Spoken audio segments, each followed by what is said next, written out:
ጎንደር የዋገኘው ተሻገር ገሰሰ የሚመሩት የፌዴሬሽን ምክር ቤት በአማራና በትግራይ ይገባኛል ንትርክ የሚቀርብባቸውን የጎንደርና የወሎ ግዛቶች በመጪው ምርጫ በራሱ መንገድ ለማስፈጸም መወሰኑን ተከትሎ የሁለቱ ክልሎች ባለስልጣናት ስድብ መወራወር ጀምረዋል። በተለይ በፌዴራል መንግስት ስልጣን የተሰጣቸው የአማራና ትግራይ ባለስልጣናት በፌዴሬሽኑ ውሳኔ እንተያያለን ሲባባሉ አድረዋል።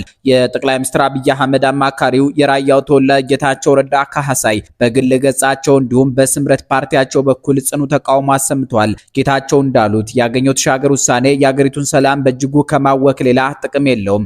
የቀድሞዋ የፌዴሬሽኑ ሊቀመንበር የህወሓቱ ሰው ወይዘሮ ኬሪያ ኢብራሂምም አቶ አገኘው ምነካቸው ሲሉ ሀዘናቸውን ገልጿል።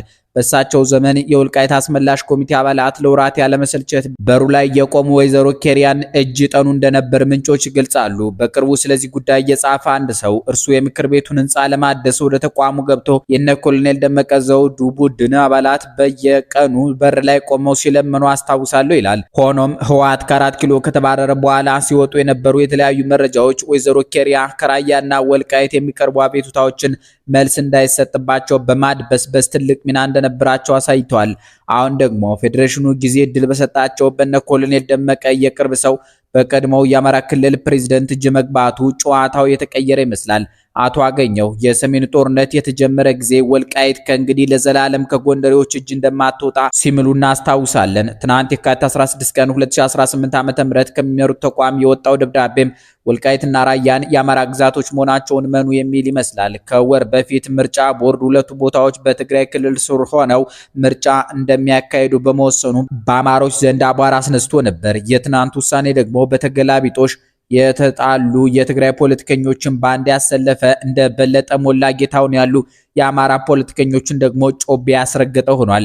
ጌታቸው ረዳን እግር በእግር እየተከተሉ በመቆንጠጥ የሚታወቁት የራያው ተወላጅ በለጠ ሞላ ትናንትም የጌታቸውን ቁጣ በገጻቸው አያይዘው የፕሪቶሪያ ስምምነት ይከበር ሰከን በሉ ብለዋቸዋል። ታደሰ ወረደ የሚመሩት ጊዜያዊ ክልል መንግስት መቀሌ ሆኖ በሰጠው ምላሽ የአቶ አገኘው ተሻገር ውሳኔ ደም ያፋስሰናል ብሏል። የትግራይ ፖለቲከኞች ህገ መንግስቱ ተጥሷል ሲሉ፣ አማሮች ደግሞ ስለ ራያና ወልቃይት ከፕሪቶሪያ ስምምነት ውጭ የህገ መንግስት አንቀጽ አናውቅም እያሉ ነው። በጉዳዩ ላይ ያረጋ ከበደም ሆነ የጠቅላይ ሚኒስትር አብይ አህመድ መንግስት እስካሁን የሰጠው መልስ የለም። ከኮሎኔል ደመቀ ዘውዱ ቡድንና ከኢትዮጵያ መንግስት አካባቢ የሚሰማው መልስ ብቅ እስከሚል የሰሞነኛው ውዝግብ ምንጭ የሆኑትን የፌዴሬሽን ምክር ቤቱን አለቃ አገኘው ተሻገር ገሰሰ ማንነት እናስታውሳችሁ። አገኘው ተሻገር ገሰሰ 7ኛው የአማራ ብሔራዊ ክልላዊ መንግስት ርዕሰ መስተዳድር ነበሩ።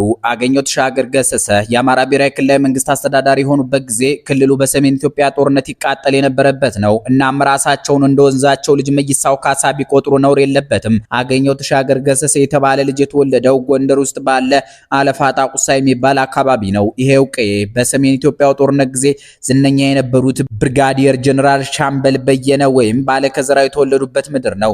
ጣቢያችን ባደረገችው ማጣራት አገኘው ተሻገር በወጣትነቱ ጎበዝ ተማሪ እንደነበረ ሰምታለች። በተለይ በታሪክ ትምህርት ተደናቂ ሰው ነበር ይላሉ ወጣቱን አገኘው የሚያውቁት። ዩኒቨርሲቲ ሲገባ ግን ታሪክን ሳይሆን ኢኮኖሚክስን መረጠ። በሙያው 2 ዲግሪዎች አሉት። አገኘው ተሻገር ገሰሰ በመጀመሪያዎቹ የስልጣን ጊዜያቸው የመተማና አለፋጣ ቁሳ ወረዳዎችን በተከታታይ አስተዳድረዋል። የቀድሞውን ሰሜን ጎንደር ዞንም መርተውታል። ወደ ክልል ስልጣን ከፍ ሲሉ የአማራ ስራ አመራር ዋና ዳይሬክተር፣ የክልሉ ንግድና ልማት ቢሮ ኃላፊ፣ የአማራ ክልል ብልጽግና ጽህፈት ቤት ኃላፊ የሆኑ ተገለባብጠዋል። ሰውየው ከአማራ ክልል ንግድና ልማት ቢሮ ኃላፊነታቸው ውጭ የተማሩትን የምጣኔ ሀብት ንድፈ ሐሳብ የሚፈትሽ ሙያ ላይ ታይተው አያውቁም። ከሁሉም የሚገርመው ግን አገኘው ተሻገር ገሰሰ ጀነራል አሳምነው ጽጌ የመሩትን የክልሉ ሰላምና ደህንነት ቢሮ ወዲያው ይላሊበላው ሰው እንደተገደሉ መረከባቸው ነው። ከዚያ ቀጥለው የተቸሩት ስልጣን በሰሜን የጎንደር አቅጣጫ ከህወሓት ኃይሎች በኩል ተኩስ የተከፈተበትን ክልል ማስተዳደር ሆነ። የፌዴራል መንግስቱና የህወሓት የጥቅምት 4 ቀን 2013 ዓ.ም ውጊያ በፈነዳ ሳምንት ባልሞላ ጊዜ ውስጥ ተመስገን ጥሩነህን ተክተው ባህር ዳር ላይ የተሰየሙት ጎንደሬ በተለመደው የአማራ ክልል አስተዳዳሪዎች መገለባበጥ ስልት ዓመት ሳይቆዩ መስከረም 2014 ዓ.ም አዲስ አበባ ባለው የፌዴሬሽን ምክር ቤት አፈ ጉባኤነት ተቀይረዋል። አሁን በኢትዮጵያ የሁለተኛው ትልቅ ምክር ቤት አለቃ ናቸው። እዚያም ሆነው እነ ጌታቸው ረዳን ያበሳጯቸው ይገኛል። አበቃን። ሰላም ይስጥልን።